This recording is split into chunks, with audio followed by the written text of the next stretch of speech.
Fala galera, tudo bem com vocês? Bom, vamos falar de um assunto legal aqui. Campeonato Paranaense.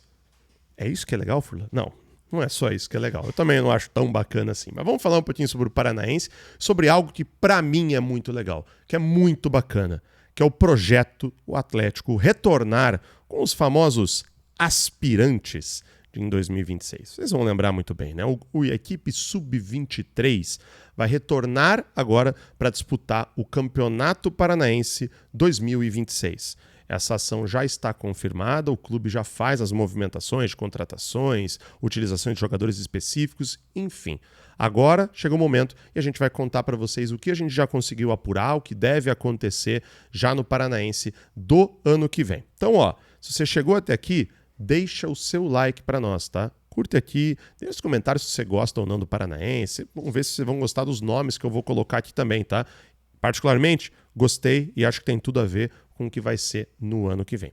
Para começar, treinador do Campeonato Paranaense 2026 será João Correia. João Correia vocês conhecem muito bem, o nosso Portuga, que fez toda a base sub-20 aqui do Furacão. Para a gente poder começar um pouquinho e falar um pouco do João Correia, tá? Eu tenho alguns comentários, algumas opiniões sobre o trabalho do João, que eu acho que ele tem que ser dividido em duas vertentes. A primeira vertente é todos os campeonatos sub-20 que ele disputou. Eu gostei de todos. O Atlético competiu em todos. Foi a fases finais em todos eles. Tá? E isso, para mim, é o ponto mais positivo da carreira do João Correia como um todo. E eu não digo só Atlético, eu digo carreira do João Correia. Todo time que o João Correia treina, ele é um treinador claríssimo para ganhar títulos. Tá? Ele mesmo fala, estou para ganhar. Ele quer ganhar. Mas daí a gente tem que falar do João Correia da Taça FPF. E aqui eu quero traçar uma linha que é muito tênue entre ganhar versus formar. Vocês vão lembrar muito bem, a Threads foi o único veículo de comunicação que fez a Taça FPF como um todo. Todos os jogos. Eu, Juca, Vincenzo, estivemos lá. Inclusive até narrei os jogos. Para quem não viu, olha, show à parte. Mas vamos falar um pouquinho, tá?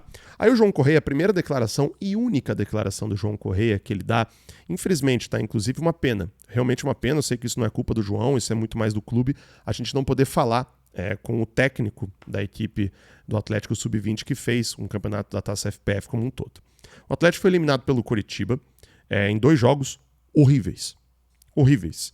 Eu acho que a derrota na Vila Capanema por 0-1, né, contra o time do Coritiba, que tinha alguns jogadores profissionais, né, Matias Fraque, Juan Assis, Lucas Taverna, Guilherme Aquino, Thiago Kozer e alguns outros que atuaram, ela foi tranquilamente assim, foi o momento que eu mais envelheci em 2025.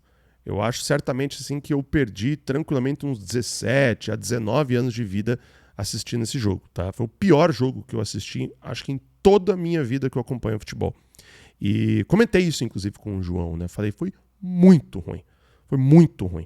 Foi tudo muito ruim. Desde o comportamento dos jogadores em campo, tirando o Vitinho e o Marcão, foram os únicos, na minha opinião, que conseguiram desempenhar positivamente. O resto, sim, foi horrível, tá? As decisões do João eu também achei questionáveis. Achei elas questionáveis. A minha opinião foi que ele errou em algumas decisões, mas eu não sou técnico, eu só posso dar palpite aqui sobre o que eu acho, tá? Mas o que me chamou a atenção foi a entrevista do João Correia. E essa entrevista que ele dá no primeiro jogo, naquele 0-0 contra o Batel, foi que era mais importante formar os jogadores na Taça FPF. E ali eu concordei com ele. Porque essa competição era contra equipes profissionais. O grande jogo do Atlético na Taça FPF foi contra o FC Cascavel. O Atlético fez 2-0, poderia ter feito 3, 4, 5 num time que é de Série D do campeonato, mas é uma equipe profissional. Um abraço, inclusive, para João Pedro Heinen, né? O nosso João Pedro, camisa 10 do Cascavel, que atua na Arena da Baixada. Mas eu quero trazer para vocês essa linha aqui, o que vai ser nesse Paranaense. O Atlético vai querer formar seus jogadores ou o foco é ganhar? E aqui a gente vai ter que entrar num consenso. A equipe de aspirantes sub-23, desde que começou em 2013, primeiro ano de Série A, vocês vão lembrar muito bem, com Douglas Coutinho, Crisan, Miller Alves, lateral esquerdo, Léo, aquele Léo, nosso cotoveléu, que veio para os aspirantes, não sei se vocês vão lembrar, mas veio para os aspirantes, veio do Vitória para os aspirantes. Nomes como Tarek, Ervin e por aí vai. Tem nomes bizarros que passaram pelo Atlético. A gente vai ter um vídeo da evolução do Sub-23, que vai ser bem legal para vocês acompanharem. Mas o grande intuito do Atlético, naqueles anos, não era ganhar, era formar, era tentar vender, fazer jogadores para tentar ganhar mais dinheiro. Será que isso vai mudar para ano que vem? Será que a torcida vai ter paciência com isso ano que vem? Ou o foco vai ser formar jogadores? Essa é a pergunta que eu faço para vocês já inicialmente. Para mim, se o Atlético conseguir formar 2, 3, 4 atletas, porra, a gente sai com um saldo extremamente positivo desse Campeonato Paranaense. Vide o calendário que vai ser dificílimo no ano que vem. Então o que eu trago para vocês é o seguinte, é a minha análise.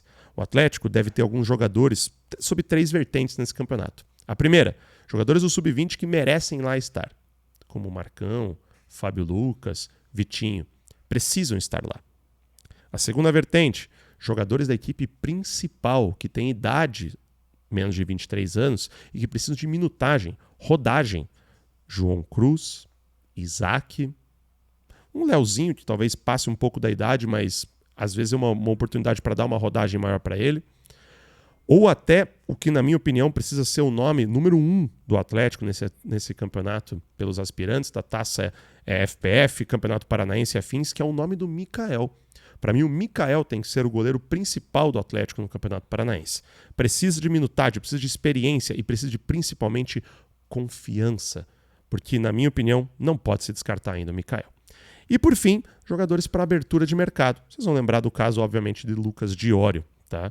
Que, obviamente, teve um Campeonato Paranaense com alguns gols, não quer dizer que foi positivo, e o Atlético conseguiu fazer a sua negociação. Matheus Felipe foi a mesma coisa, o Atlético conseguiu vender lá para o Vietnã, se não me engano. Enfim, assim que o Atlético conseguiu fazer. Então são 3 vertentes que estarão nesse Campeonato Paranaense. Então é isso, gente. Tá aqui destrinchado o planejamento 2026 do Atlético para o Campeonato Paranaense, com nomes, etc. Acho que ficou bem legal, bem completo esse vídeo, para vocês poderem ter uma noção mais direta ainda do que o Atlético pretende fazer no ano que vem. Beleza? Concorda? Discorda? Deixa nos comentários aqui e vamos nessa. Tranquilo? Tamo junto, aquele abraço, valeu!